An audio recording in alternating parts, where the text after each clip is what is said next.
This is Matt for IntuBoxing. I'm delighted to be joined by trainer Mark Tibbs. Mark, did you ever think you'd see the day where you were training a female fighter going into a world title fight? No, not at all, mate. I never thought I'd be in this position, to tell you the truth. But you know, I met Ebanie a couple of shows back in Eddie Hearn's back garden. You know, one of the bubble shows, and I had someone on the undercard, Johnny Fisher actually, and she was there's something about her. I liked something about her, and that was it. We never even spoke, and then she got in touch with me a couple of weeks later. Come in the gym before Christmas, had a couple of weeks, done her own thing. I think she'd done that twice, and then obviously she asked me to get her ready for this. Yeah, it's good. Has she been like a breath of fresh air in that gym? I know you've obviously got a stacked gym with like say Hedges and Fisher, but she brings her own personality. She's her own person. She's public character. Has it been quite reinvigorating for the group to have her about? Well, she is a big bundle of energy. She's a big bundle of fun, but she is really a professional, true professional. Yeah. I mean, she's on it about her sparring, about her food in particular. Amazing. She prepares like a world champion, like a truly world champion, like an experienced world champion. She prepares, and that's wonderful to work with, and very particular, and particular to the point where she can get frustrated, which that gets in the way a little bit. But you know, about 4 or 5 weeks ago, it kind of all clicked. It all clicked, and we started to build some momentum. And I've really enjoyed the experience training at Beanie Bridges. Yeah, for sure. I spoke to her, and I know how hard she is on herself. And she was talking about she'd sparred once, and I think she said that you thought she'd done okay, and she said, "Oh," she started crying. And I just went, I suppose that's a sign of someone who's trying to be a perfectionist and trying to do your best. But I said, you've got to stop being that harsh on yourself. Do you see that in a way? She's getting frustrated, and you think it's not as bad as you think. Like you've not done actually bad. Well, what it was, Matt. Like you say, you just said it yourself. She was holding herself back. She was holding herself back by being so frustrated because she wasn't perfect.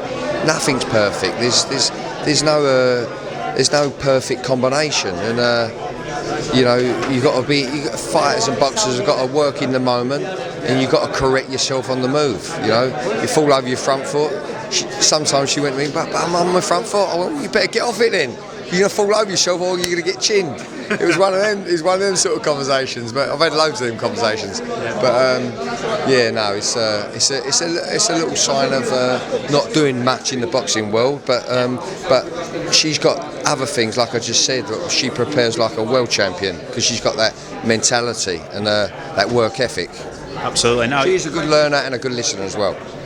Yeah, I was going to say, for you in that gym, you've achieved a lot. You've trained world champions, etc. But does this feel a little different? Does this feel special as well? Having that, this would be your first female world champion, and it's sort of a thing where you look back, you and your dad, and go, I think I heard you said we didn't think we'd be here. We're training, and is that does it feel good for you knowing that could happen Saturday night?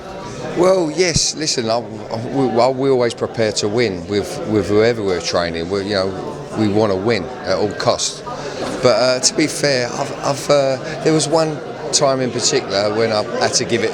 You know, I had that sort of reaction from my dad when my dad was in the gym. But I've treated her like one of the boys, and she really has. There's no difference really. I've got to say that it's no difference, which is in the past I was a little bit ignorant towards women's boxing, I must say, you know, because I'm of that sort of era sort of thing. But my dad said to me once. Recently, he can't make it this week. He's had a knee operation, but is he all right? Yeah? He's good. But a few weeks ago, he said something to me in the gym because he gets a bit narky with me, like, you know, father and son like we are. But she was there just finishing off her workout. I forget what he said to me now, but my reaction was, well, you're involved, you're around her and all, and it kind of he started laughing sort of thing. Nah, but like Dad's got a soft spot for Ebanie. Yeah, so I could tell. You should do her hands up every training session and give good pointers. I know he did, because even last night Ebanie fetched me in that drawing she did. Oh yeah. She done me an amazing drawing of me and my dad actually.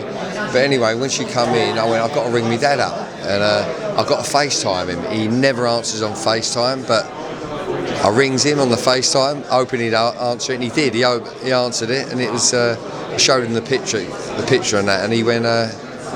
He went, Ebanie, I'm sorry I can't make this weekend. He knows she's been round to see me, Dad. He said, but listen here.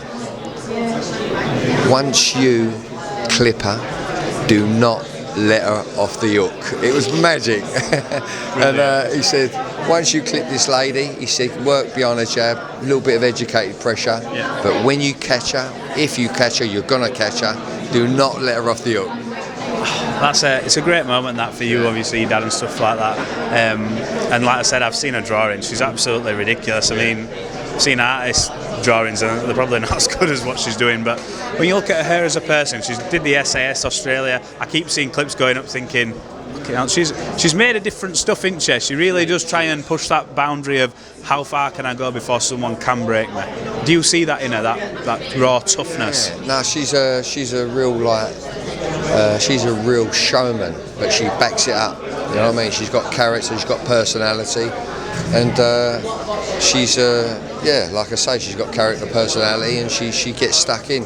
I think when she came over here before the Courtney fight, everyone knew her because she put herself out there. She was a great promoter, and everyone were praying, including myself, because you're not seeing too much of her. Seen highlights of her, and you just think, God, I hope you can fight as good as you're promoting her. And she put on a performance against Courtney for a few weeks' notice. Unbelievable performance. Was it about when you get Ebanie trying to finesse her? Because she loves a dogfight, she loves a tear, she loves to sit in the pocket, but she has got underrated boxing skills, which I'd seen on clips, and I thought, you know what, if you show them a bit more, is it just about you trying to get them out of her and get them tools unlocked? Absolutely. I mean, she is a fighter. Yeah, she's a fighter. She likes the Mexican fights. They go up and down. You know what I mean? But there's nothing wrong in that. But you still got to get your elbows in, get a little bit more compact. She's small anyway. So if she makes herself compact and shoots from the shoulder, she's going to be a lot better, faster puncher, more solid as well, because that's where our power is. Our power ain't there. You know what I mean? Power was there, sort of thing. And so I like to think that I've tried to get her elbows in, chin down, and worked on a little bit of patience in being a dominant jabber. Yeah. And not jabbing with your feet, so your feet sees it, snaps, jab that from the shoulder, pop, snap it out. So that was quite hard to get that little habit out of her, to tell the truth, but because I could see her, you know, if I was fighting her myself when I was young, I'd see her jab, I'd just step away and bump, she'd miss, but she kind of understands that, she understood that now. And what she did though, Ebanie, we had sessions in the gym, and they was very thorough sessions, so quite draining. But she'd go away and she'd come back better every single day. And I know for a fact that she was going in her room in Brentwood, Essex, where she stays, and she was doing her own work, because she got better every day. She was getting better every day. She went to me, you keep telling me I'm better every day. I'm not blowing smoke, I'm telling the truth. I want you to get better. She's got better because she's been working at it. Yeah. And that's the key in it, the work ethic with her. So finally, just on this, are we going to hear and the new Saturday night? Of course we are. We're going to have a new world champion in Beanie Bridges, for sure. I can't wait. It's a great fight to make. Mark Tibbs, thanks for talking to IntuBoxing again. We'll catch up again hopefully. God bless. Take care.